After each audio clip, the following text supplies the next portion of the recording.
వార్తలకు స్వాగతం. వార్తల్లోని ముఖ్యాంశాలు.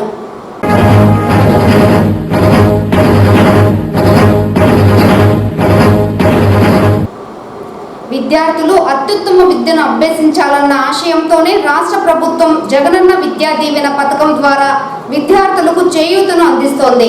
జిల్లా కలెక్టర్ షణ్మోహన్.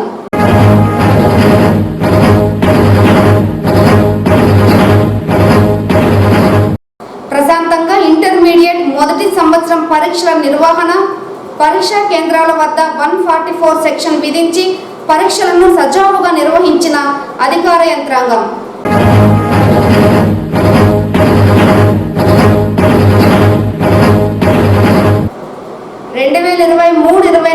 ఆర్థిక సంవత్సరానికి సంబంధించి ఆస్తి పన్ను వడ్డీపై మినహాయింపు విధించిన రాష్ట్ర ప్రభుత్వం ఇంటి యజమానులు వడ్డీ మాఫీ రద్దును వినియోగించుకొని ఇంటి పన్ను చెల్లించాలన్న నగర కమిషనర్ అరుణ.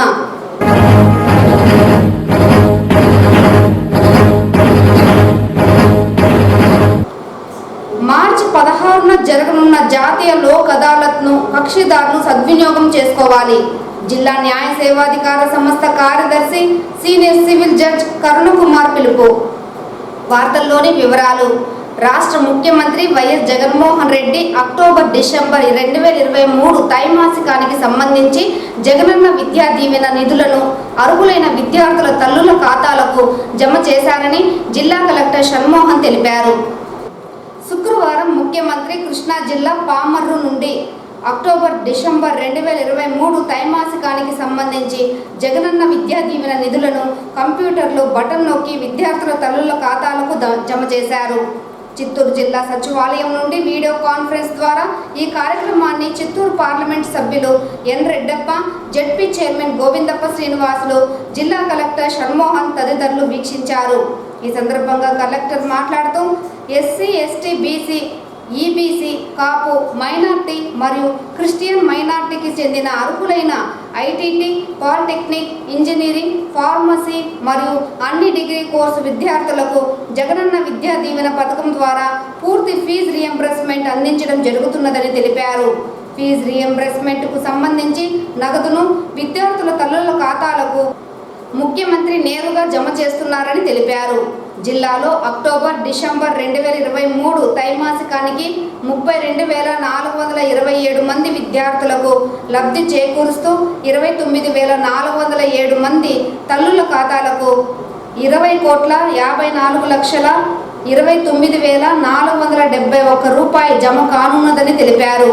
జిల్లా పరిధిలో మొత్తం 32,427 మంది విద్యార్థులు 29,407 మంది తల్లుల ఖాతాలకు 20.54 కోట్లు జమ చేయడం అయిందని తెలిపారు.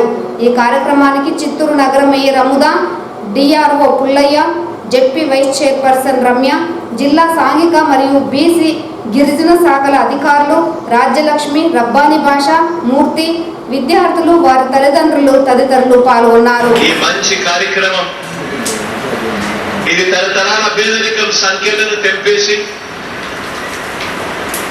చదువులనే సంపదతో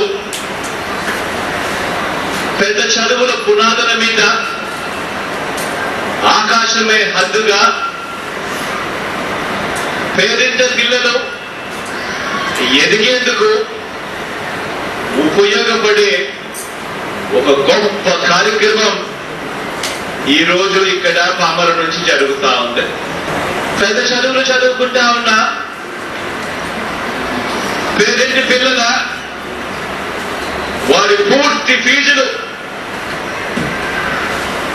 ఆ పూర్తి డబ్బు మొత్తాన్ని 100% ఫీజులు ఆ పిల్లల తల్లులకు ఇచ్చి ఆ తల్లులే ఆ ఫీజులు కాలేజీలకు కట్టే ఈ జగనన్న విద్యా దీవెన అనే ఈ కార్యక్రమాన్ని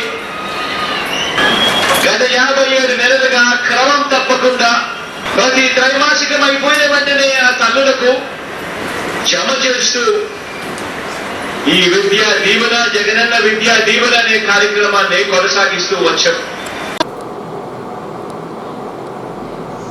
ఇంటర్మీడియట్ మొదటి సంవత్సరం పబ్లిక్ పరీక్షలు శుక్రవారం ప్రారంభమైంది. పరీక్షా కేంద్రానికి అభ్యర్థులు 8:30 చేరుకున్నారు. జిల్లాలోని సుమారు 50 పరీక్షా కేంద్రాలలో విద్యార్థులు పరీక్షలు రాశారు. పరీక్షా కేంద్రాల వద్ద పోలీస్ శాఖ 144 సెక్షన్ అమలు చేసింది.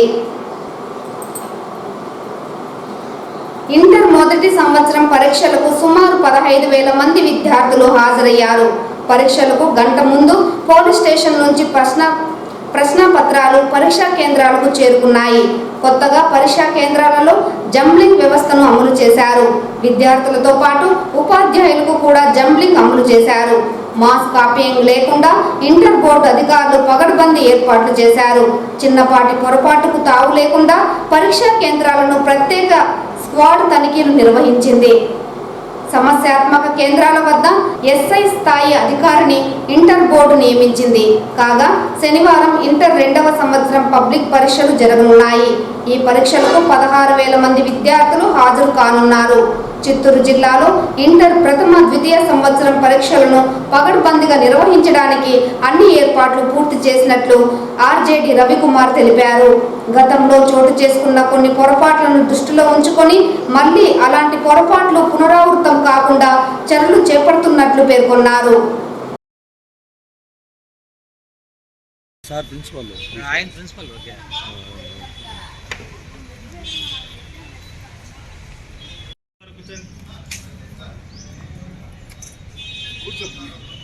మీరు ఎంత నాకే చూడద్దా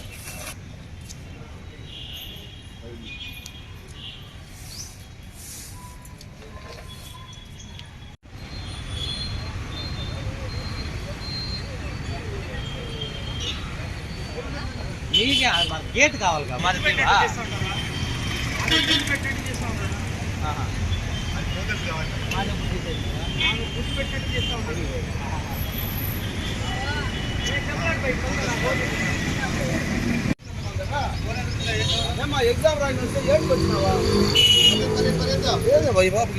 ఈ నెల 9న జరగవలసిన జాతీయ లోక్ అదాలత్ 16వ తేదీకి వాయిదా వేసినట్లు డిఎల్ఎస్ఏ కార్యదర్శి కరుణ కుమార్ తెలిపారు.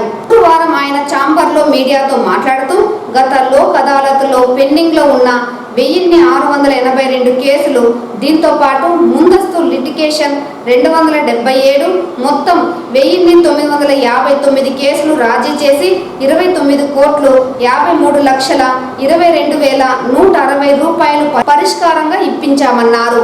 శివరాత్రిని పురస్కరించుకొని మార్చి 9వ తేదీ జరగవలసిన లోక్ అదాలత్ 16వ తేదీకి వాయిదా వేశామని, కక్షిదారులు ఈ విషయాన్ని గమనించాలని కోరారు.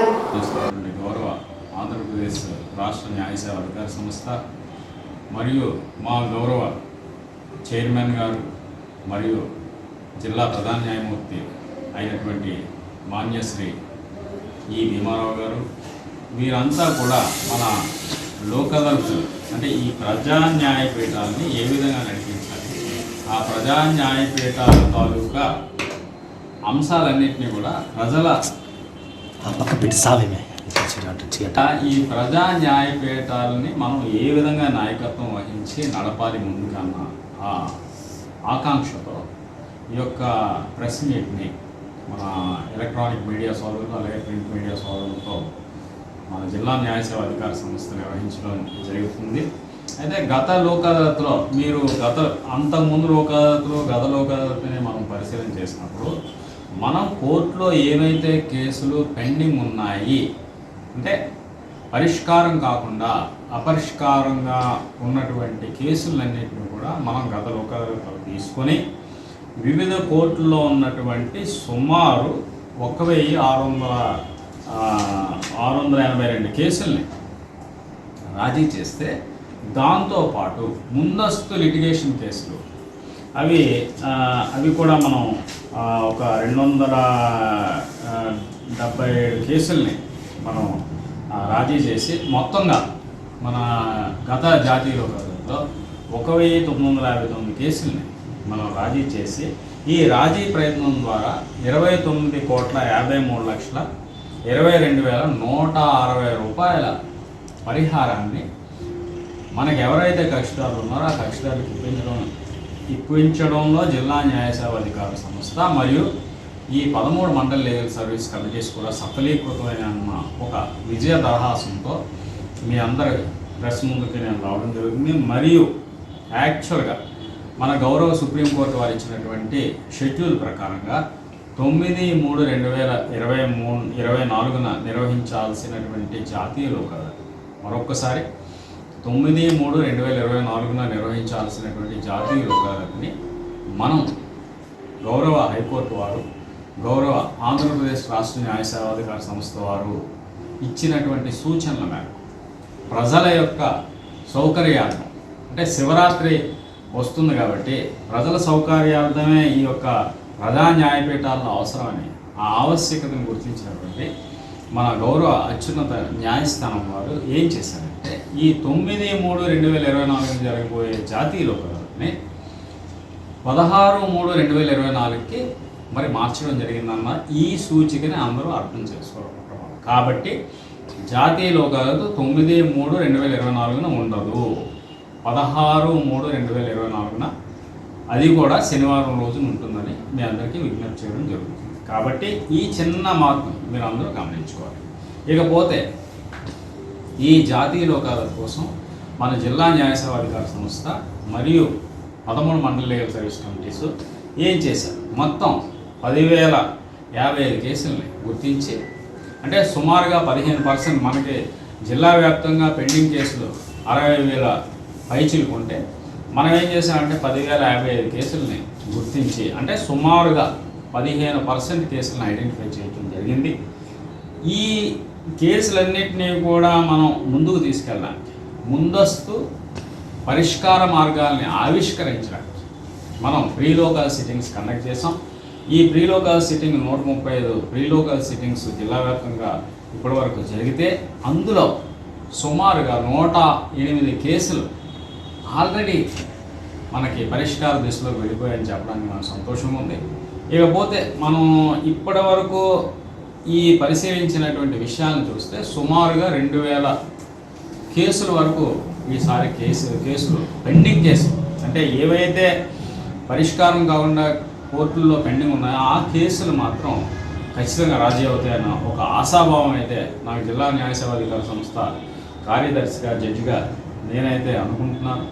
దీనికి అందరూ మేము సమిష్టి కృషి చేస్తున్నాం. న్యాయవాద మిత్రులు చేస్తున్నారు, పోలీస్ సోదరులు చేస్తున్నారు, మిగతా ఇన్సూరెన్స్ కంపెనీలు, అలాగే మరియు రెవెన్యూ విభాగం అందరూ కూడా ఈ లోక్ అదాలత్ కేసును పరిష్కారం చేయడానికి ప్రయత్నం చేస్తున్నాం. కాబట్టి ఇప్పటి వరకు 68 మీటింగ్లు వివిధ విభాగాలతో కండక్ట్ చేయడం జరిగింది. ఇందులో ముఖ్యంగా నేను వివరించేది ఏంటంటే ఎక్సైజ్ కేసులు ఏమైతే ఉన్నాయో, ఎక్సైజ్ కమిషనర్ ఇచ్చినటువంటి సూచనల మేరకు NDPL, DPL అంటే duty paid liquor, non duty paid లిక్కర్ని మనం ఎక్సైజ్ కేసులన్నింటినీ కూడా లోక్ అదాలత్లో తీసుకుని ప్రజా న్యాయపీఠంలో పరిష్కారం చేయడానికి అవకాశం ఉందని 2023-24 ఆర్థిక సంవత్సరానికి సంబంధించి ఆస్తి, ఖాళీ స్థలం పన్నులపై వడ్డీ మాఫీ చేస్తూ రాష్ట్ర ప్రభుత్వం ఉత్తర్వులు జారీ చేసినట్లు నగర కమిషనర్ అరుణ తెలిపారు. 2023-24 ఆర్థిక సంవత్సరానికి సంబంధించి ఆస్తి పన్ను బకాయిల మొత్తాన్ని ఒకేసారి చెల్లించిన వారికి వడ్డీ మాఫీ ఉంటుందని ప్రభుత్వం ఉత్తర్వుల్లో పేర్కొందన్నారు. బకాయిల మొత్తాన్ని 31 మార్చి 2024 తేదీలోగా చెల్లించిన వారికి వడ్డీ మినహాయింపు ఉంటుందన్నారు. ఇప్పటికే వడ్డీతో కలిపి పన్ను చెల్లించని వారికి సదరు మాఫీ మొత్తాన్ని భవిష్యత్తులో చెల్లించే పన్నుల్లో సర్దుబాటు చేయనున్నట్లు వివరించారు. వడ్డీ మాఫీ అవకాశాన్ని పన్ను చెల్లింపుదారులు సద్వినియోగం చేసుకోవాలని కమిషనర్ కోరారు. ఆస్తి, ఖాళీ స్థలం పన్నులను నగరపాలక కార్యాలయంలోని పురసేవా కౌంటర్లో గాని అన్ని వార్డు సచివాలయాల్లో వెబ్సైట్ ద్వారా చెల్లించవచ్చునని తెలిపారు. పశ్చిమ బెంగాల్ తృణమూల్ పార్టీ ప్రభుత్వాన్ని రాష్ట్రపతి తక్షణం బర్తరఫ్ చేయాలని బీజేపీ నేతలు డిమాండ్ చేశారు. ఈ మేరకు శుక్రవారం గాంధీ కూడలి వద్ద నిరసన కార్యక్రమాన్ని చేపట్టారు. ఈ సందర్భంగా జిల్లా అధ్యక్షులు జగదీశ్వర్ నాయుడు మాట్లాడుతూ పశ్చిమ బెంగాల్ తృణమూల్ కాంగ్రెస్ పార్టీ అధికార పార్టీ నేత షాజహాన్ షేక్ అకృత్యాలపై ప్రభుత్వం వెంటనే చర్యలు తీసుకోవాలన్నారు. ఈ కార్యక్రమంలో జిల్లా ప్రధాన కార్యదర్శులు అట్లూరి శ్రీనివాసులు, వెంకటముని, జిల్లా ఉపాధ్యక్షులు చంద్రమోహన్, షణ్ముగం, రామభద్ర, అధిక సంఖ్యలో బీజేపీ నాయకులు, కార్యకర్తలు తదితరులు పాల్గొన్నారు.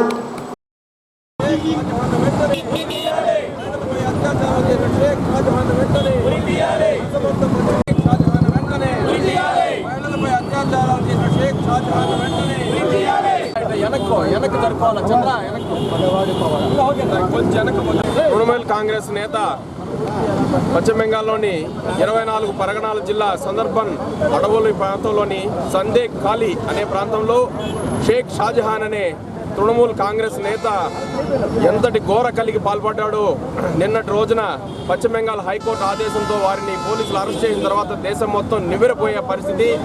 గతంలో తన రాజకీయ జీవితాన్ని 1999లో సిపిఎంలో ప్రారంభించిన షేక్ షాజహాన్ వలి అటు తర్వాత టీఎంసీ నాయకుడిగా ఎదిగాడు.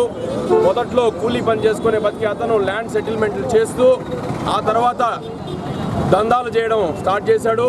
ఎవరైతే తనకు భూములు అప్పగించలేదో వాళ్ళను దారుణంగా హత్య చేయడం, లేదంటే వాళ్ళ ఇంట్లోని మహిళలను ఇంట్లో భర్త పిల్లల ముందరే వారిపైన అత్యాచారం చేయడం, అలాంటి ఘోరమైన కార్యక్రమాలకు వాళ్ళు పాల్పడ్డారు. ఎన్నోసార్లు భారతీయ జనతా పార్టీ కావచ్చు, అక్కడున్న ప్రజలు కావచ్చు, ప్రభుత్వానికి ఎన్నిసార్లు మొరబెట్టుకున్నా కనీసం ఆయన మీద ఈగ కూడా వాడలేదు. అక్కడ ఎమ్మెల్యే కావచ్చు, ఎంపీ కావచ్చు, ఎవ్వరూ కలెక్టర్ కావచ్చు పోయే పరిస్థితి లేని సందర్భం. అతను ప్రైవేటు గుండాలను ఏర్పాటు చేసుకుని షేక్ షాజహాన్ అక్కడ ఒక ప్రైవేట్ సామ్రాజ్యాన్ని నడుపుతున్నాడు. ఇటీవల పశ్చిమ బెంగాల్లో ఒక మంత్రిపై అవినీతి ఆరోపణలు వస్తే ఆ అవినీతి ఆరోపణలో షేక్ షాజహాన్ కూడా భాగస్వామ్యం ఉండదని చెప్పేసి ఈడీ అధికారులు భావించి కేంద్ర ప్రభుత్వ ఈడీ అధికారులు వారిని విచారించడానికి ఆ ప్రాంతానికి సందేహ్ కళ్ళి ప్రాంతానికి వెళ్ళిన సందర్భంలో వారి మీద కూడా దాడులు చేసి ఈడీ అధికారులను కూడా తరిమి వారి మీద దాడులు చేసి కొట్టిన చరిత్ర అతనిది. ఈడీ అధికారులు పశ్చిమ బెంగాల్ ప్రభుత్వానికి మొరబెట్టుకున్నా కూడా వారు ఎటువంటి చర్య తీసుకోకుండా నిమ్మకు నీరెత్తినట్టు వ్యవహరించారు. ఆఖరికి అక్కడున్న ప్రజలు, ఈడీ అధికారులు పశ్చిమ బెంగాల్ హైకోర్టు గుమ్మం దొక్కి వారికి ఫిర్యాదు చేస్తే హైకోర్టు మరియు పశ్చిమ బెంగాల్ గవర్నర్ స్పందించి వెంటనే వారిని అరెస్ట్ చేయకుంటే తీవ్రమైన చర్యలు తీసుకోవాల్సి వస్తుందని పశ్చిమ బెంగాల్ ప్రభుత్వాన్ని హెచ్చరించిన మీదట వారు నిన్నటి రోజున వాళ్ళని అరెస్ట్ చేయడం జరిగింది. కానీ వారిని అరెస్ట్ చేయడమే కాదు, ఇన్ని రోజులు ఇన్ని అఘాయిత్యాలు చేస్తున్నా కూడా చూస్తూ ఊరుకున్న మమతా బెనర్జీ వెంటనే రాజీనామా చేయాలి. అదేవిధంగా ఇలాంటి అరాచకాలు చేస్తున్న వ్యక్తులను పార్టీలో పెట్టుకున్న మమతా బెనర్జీ కావచ్చు, వారిని గతంలో పెంచి పోషించిన కమ్యూనిస్టులు సిపిఎం కావచ్చు, ఈరోజు ఇండియా కూటమిలో భాగస్వాములుగా ఉన్నారు. ఈరోజు ఇండియా కూటమి ఈ దేశానికి సందేశం ఏమి ఇస్తున్నది? అత్యాచారాలు చేసే వ్యక్తుల్ని, మాఫియా డాన్లని, హత్యలు చేసే వ్యక్తుల్ని రక్షిస్తూ ప్రభుత్వ అధికారుల మీద వారు దాడులు చేస్తున్నా, మహిళల మీద అఘాయిత్యాలు చేస్తున్నా వారి మీద చర్య తీసుకోకుండా వారిని కాపాడుతున్నారు. ఇలాంటి వారు ఈ దేశాన్ని ఏం కాపాడుతారని చెప్పి ఈరోజు భారతీయ జనతా పార్టీ ఇండియా కూటమిని సూటిగా ప్రశ్నిస్తున్నది. వెంటనే దీనికి నైతిక బాధ్యత వహించి ఇండియా కూటమి క్షమాపణ చెప్పాలి, మమతా బెనర్జీ రాజీనామా చేయాలని చెప్పి భారతీయ జనతా పార్టీ తరఫున మేము డిమాండ్ చేస్తున్నాం. జై హింద్, జై భారత్. ఎన్నికలు సమీపిస్తున్న నేపథ్యంలో చిత్తూరు జిల్లాలో లైసెన్స్ తుపాకులు కలిగిన వైసీపీ నాయకుల వద్ద నుండి అక్రమ ఆయుధాలను స్వాధీనం చేసుకోవాలని టీడీపీ నేతలు డిమాండ్ చేశారు. శుక్రవారం ఏర్పాటు చేసిన మీడియా సమావేశంలో టీడీపీ రాష్ట్ర అధికార ప్రతినిధి సప్తగిరి ప్రసాద్, కార్యాలయ కార్యదర్శి మోహన్ రాజు మీడియాతో మాట్లాడుతూ చిత్తూరు జిల్లాలో పలువురు వైసీపీ నాయకుల వద్ద లైసెన్స్ సాయుధాలు మరియు లైసెన్స్ లేని ఆయుధాలు ఉన్నాయని, ఎన్నికల సమయంలో లైసెన్స్ లేని ఆయుధాలను ఉపయోగించి ప్రజలను భయభ్రాంతులకు గురి చేసే అవకాశం ఉన్న నేపథ్యంలో వైసీపీ పార్టీ నాయకుల వద్ద ఉన్న అన్లైసెన్స్ ఆయుధాలతో పాటు లైసెన్స్ ఆయుధాలను ఎన్నికల కమిషన్ నిర్వాహకులు స్వాధీనం చేసుకోవాలని కోరారు. ప్రస్తుతం ఎన్నికలు సమీపిస్తున్న నేపథ్యంలో వైసీపీ నేతలు తమ వద్ద ఉన్న ఆయుధాలతో ప్రతిపక్ష పార్టీ నేతలను భయభ్రాంతులకు గురి చేయడం జరుగుతున్నదని, దీనిని దృష్టిలో ఉంచుకొని నగరంలో శాంతి భద్రతలు నెలకొల్పడంలో భాగంగా తగు చర్యలు చేపట్టాలని కోరారు. ఈ కార్యక్రమంలో టీడీపీ నాయకులు, కార్యకర్తలు తదితరులు పాల్గొన్నారు. అలవాటైపోయింది. ముఖ్యంగా చిత్తూరు, కడప, కర్నూలు, అనంతపూర్లో ఈ గన్ కల్చర్ చాలా ఎక్కువ ఉంది. గతంలో కూడా చిత్తూరులో పలు పోలింగ్ బూతుల్లో ఎస్టీల్ని బీసీని భయభ్రాంతులకు గురి చేశారు. ఈ లైసెన్స్ ఆయుధాలు ఉపయోగించి, లైసెన్స్ లేని ఆయుధాన్ని అక్రమ ఆయుధాలను వినియోగించి, ఈ సందర్భంగా చిత్తూరు జిల్లా పోలీసు యంత్రాంగాన్ని ఎస్పీ గారి దగ్గర నుండి SHO వరకు తెలుగుదేశం పార్టీ పక్షాన మేము డిమాండ్ చేస్తున్నాము. గ్రామాల్లో వైసీపీ పెత్తందారులు, భూస్వాముల దగ్గర ఉన్న లైసెన్స్ ఆయుధాలని వెంటనే పోలీస్ స్టేషన్ లో డిపాజిట్ చేయాలి. అక్రమ ఆయుధాలు ఉంటే కూడా దాన్ని స్వాధీనం చేసుకోవాలి. ఎన్నికలు ఫ్రీ అండ్ ఫెయిర్ గా జరగాలి అంటే వైసీపీ నాయకుల దగ్గర మారణ ఆయుధాలు తీసేయాలి. వాళ్ళు వైలెన్స్ పైన ఆధారపడి ఈరోజు ఎన్నికలు జరిపేదానికి సిద్ధపడి ఉన్నారని చెప్పి ఈ సందర్భంగా ఫ్రీ అండ్ ఫెయిర్ పోలింగ్ జరగాలి అంటే వైసీపీ నాయకుల దగ్గర ఉన్న లైసెన్స్డ్ మరి అక్రమ ఆయుధాలన్నీ స్వాధీనం చేసుకోవాలని ఈ సందర్భంగా తెలుగుదేశం పార్టీ పక్షాన గట్టిగా డిమాండ్ చేస్తున్నాం. అధిష్టానం ఆదేశం మేరకు చిత్తూరు ఎంపీగా వైసీపీ పార్టీ తరపున బరిలో ఉంటానని చిత్తూరు ఎంపీ రెడ్డప్ప తెలిపారు. శుక్రవారం చిత్తూరు కలెక్టర్ కార్యాలయంలో విద్యా దీవెన కార్యక్రమానికి హాజరైన ఎంపీ రెడ్డప్ప మీడియాతో మాట్లాడుతూ గంగాధర్ నెల్లూరు అసెంబ్లీ నియోజకవర్గ అభ్యర్థిగా పోటీ చేస్తానని వచ్చిన వార్తలు నిజమే అయినా కొన్ని సమీకరణల దృష్ట్యా తిరిగి చిత్తూరు ఎంపీగా పోటీ చేస్తానని పేర్కొన్నారు. తాను ఎంపీగా 5 సంవత్సరాలు ప్రజలకు చేసిన సేవలు అభివృద్ధి చూసి తిరిగి ఎంపీగా ముఖ్యమంత్రి జగన్ తనకు ఒక అవకాశం కల్పిస్తారని రెడ్డప్ప ధీమా వ్యక్తం చేశారు. రాష్ట్ర ముఖ్యమంత్రి వైఎస్ జగన్మోహన్ రెడ్డి ఆదేశాల మేరకు అందరూ నడుచుకోవాలని 175 నియోజకవర్గాలు గెలిపే ధ్యేయంగా కృషి చేస్తారని తెలిపారు. ఎక్కువ మాకున్న శాసనసభ్యులు వారు ప్రతిపాదించిన సూచనల ప్రకారం మాకుండేది ఎంపీ ల్యాండ్స్. ఆ ఎంపీ ల్యాండ్స్లో సుమారు 23 కోట్ల రూపాయలు ఈ 7 సెగ్మెంట్లని ఇవ్వడం జరిగింది. అందులో ఎక్కువగా కుప్పం చాలా వెనుకబడిన ప్రాంతమే కాబట్టి అక్కడ ఉన్న చంద్రబాబు నాయుడు 35 సంవత్సరాలుగా ఉన్నప్పటికీ 3 సార్లు సీఎంగా ఉన్నప్పటికీ అభివృద్ధిని శూన్యంగా పెట్టాడు. కాబట్టి నేను ఎక్కువ డబ్బు కూడా అక్కడ ఖర్చు పెట్టి వాళ్ళని చైతన్యవంతం చేయడానికి, సౌకర్యాలు కల్పించడానికి ఎక్కువ డబ్బు అక్కడ వెచ్చించడం జరిగిందంటే బీసీల కోసం. ముఖ్యంగా ఎక్కువ మంది బీసీలు ఉన్నారు కాబట్టి వాల్మీకి భవన్ కట్టేదానికి, కురుంబ భవన్ కట్టేదానికి, వన్యార్ల భవన్ కట్టేదానికి, తర్వాత అంబేద్కర్ భవన్ కట్టేదానికి, అందరికీ గాళ్ల కులాల వారీగా డబ్బులు ఇవ్వడం కాకుండా మున్సిపాలిటీలో బిల్డింగ్ లేవు కాబట్టి మున్సిపాలిటీ ఇలాంటి పనులు ప్రెస్ వాళ్ళు కూడా బిల్డింగ్ కట్టించడం, అభివృద్ధి కార్యక్రమాల్లో నేను చాలా భాగస్వామిగా పనిచేశాను. నాకు ఆ తృప్తి మట్టుకున్నారు. చిత్తూరు నగరంలోని 2 టౌన్ పరిధిలో అసాంఘిక కార్యకలాపాలకు పాల్పడితే చర్యలు తప్పదని 2 టౌన్ ఎస్ఐ ప్రసాద్ హెచ్చరించారు. ఈ సందర్భంగా చిత్తూరు 2 టౌన్ పోలీస్ స్టేషన్లో బాధ్యతలు స్వీకరించిన అనంతరం ఏర్పాటు చేసిన మీడియా సమావేశంలో ఆయన మాట్లాడుతూ జిల్లా ఎస్పీ ఆదేశాల మేరకు ఎన్నికల్లో భాగంగా సరిహద్దు ప్రాంతాలలో అక్రమ మద్యం రవాణాపై నిఘా పెంచామన్నారు. ప్రజలు దీనికి సంబంధించి సమాచారం ఇస్తే వారి పేరు గోప్యంగా ఉంచుతామన్నారు. దోషులను కఠినంగా శిక్షిస్తామన్నారు. కాబట్టి మద్యం మీద, గాంజా మీద కొద్దిగా కన్నేసి అరికడతాము.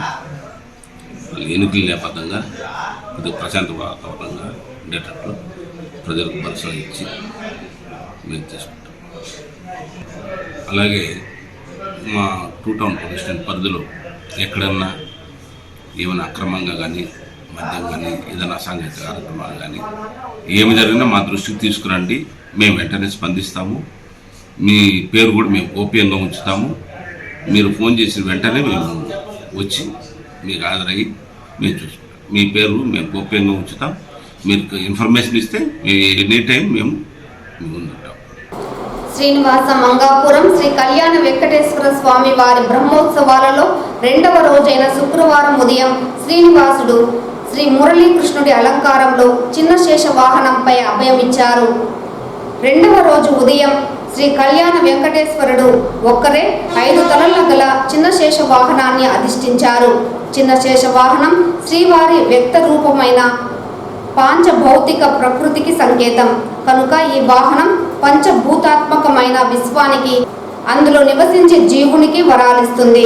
విశ్వం కనిపించే శ్రీవారి ప్రకృతి, విష్ణువు ఈ ప్రకృతికి ఆధారమై దాన్ని నడిపించే శక్తి, స్వామి విశ్వాసాన్ని రక్షించేవాడు కనుక శేషునిపై తానొక్కడే విహరిస్తారు. మానవాళికంతా భయాలను కలిగించేటువంటి సర్పజాతి నుంచి రక్షణను కల్పించేటువంటి స్వామిగా స్వామివారు మనకి దర్శనాన్ని ప్రసాదినివాసస్య శాంగిణః. అదిగో స్వామివారి యొక్క మంద గమనంతో సమస్త జగత్తుని ఏ విధంగా సేవించాలని ఈ బ్రహ్మోత్సవాలను ప్రారంభం చేశారు.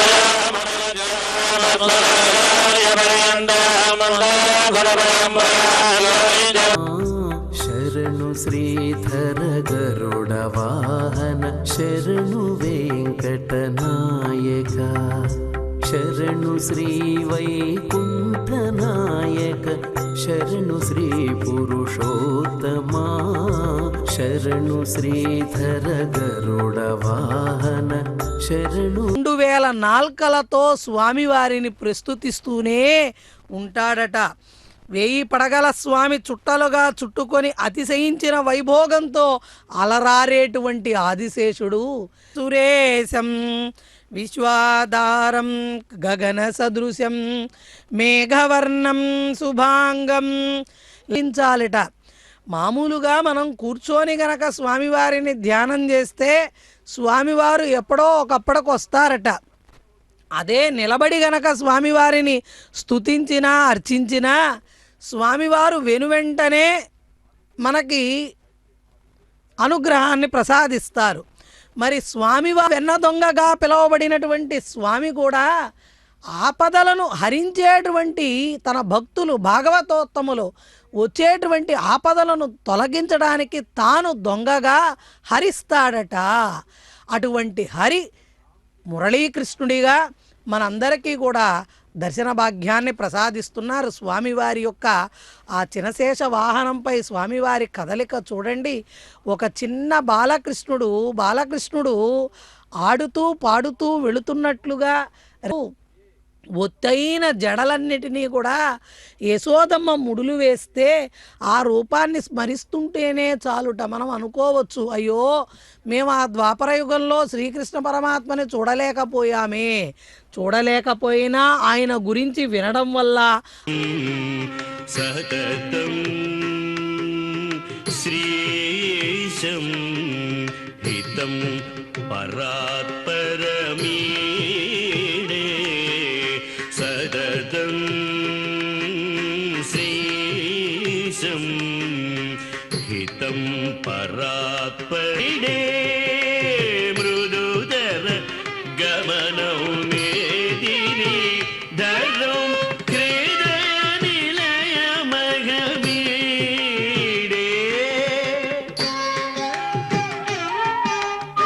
మహిళమను స్థిరం ఈడే సతతం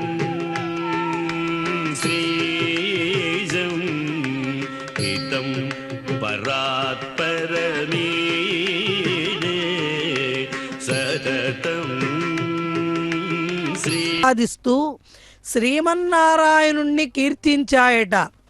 గుణాస్త్వానంతాః పరమాత్మనో యత్పదో నఖాగ్రస్త గుణైకదేశం స్తుతౌ మిళిత్వా వయమత్ర శక్తా వేదాస్త్వనంతా జనితాస్తదర్థం.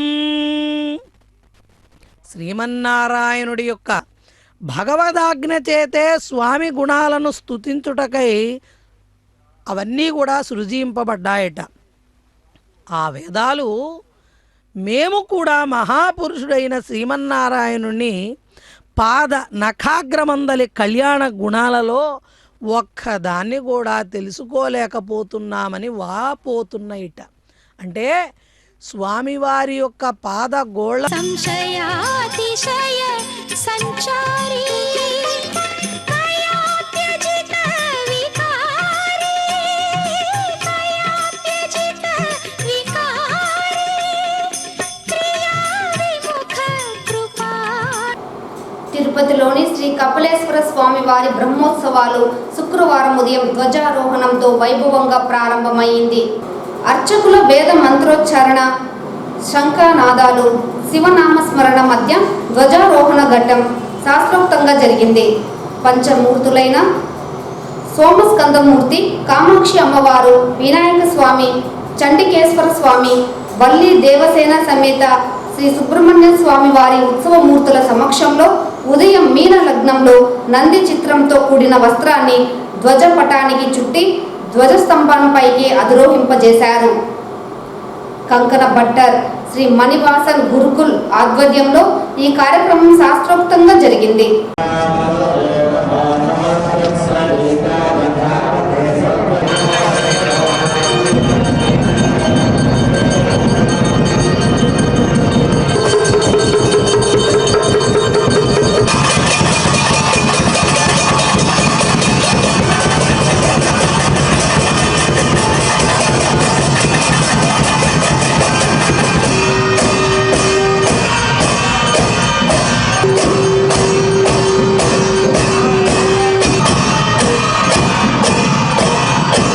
తిరుమల శ్రీవారిని ఈ రోజు ఉదయం విఐపి విరామ సమయంలో పలువురు ప్రముఖులు దర్శించుకున్నారు.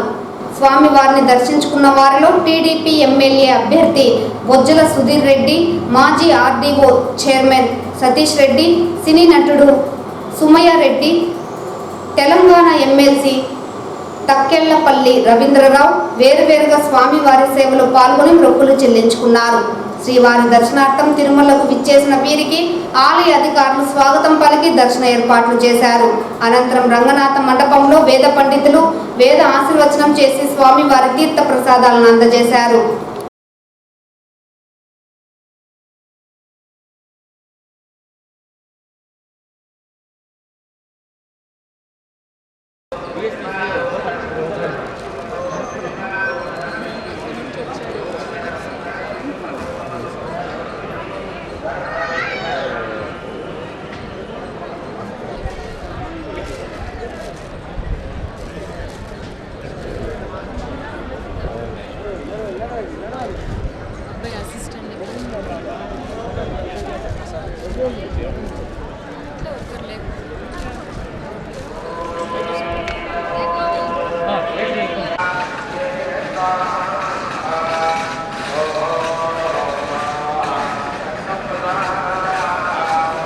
One second, ma.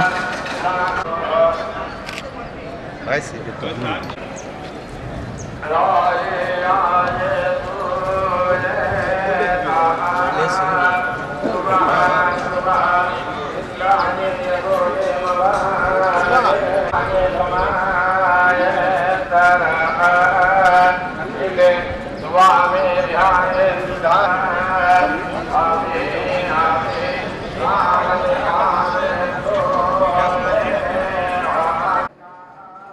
పొద్దున్నే మరి స్వామివారి దగ్గర దర్శనం కోసం వచ్చాం. బ్రహ్మాండంగా దర్శనం జరిగింది. టీటీడీ వాళ్ళు కూడా బ్రహ్మాండంగా వాళ్ళు ఏర్పాటు కూడా చేయడం అనేది చాలా నీట్గా చేశారు.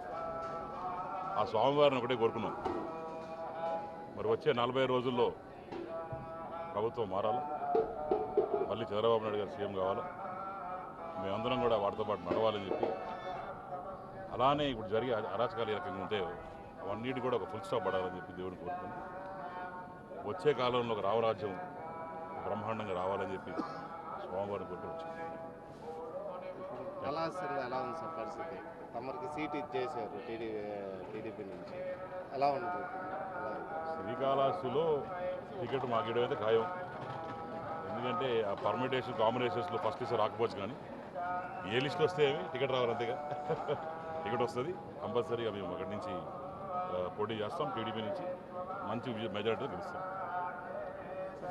ఈ వార్తలు ఇంతటితో సమాప్తం. నమస్కారం.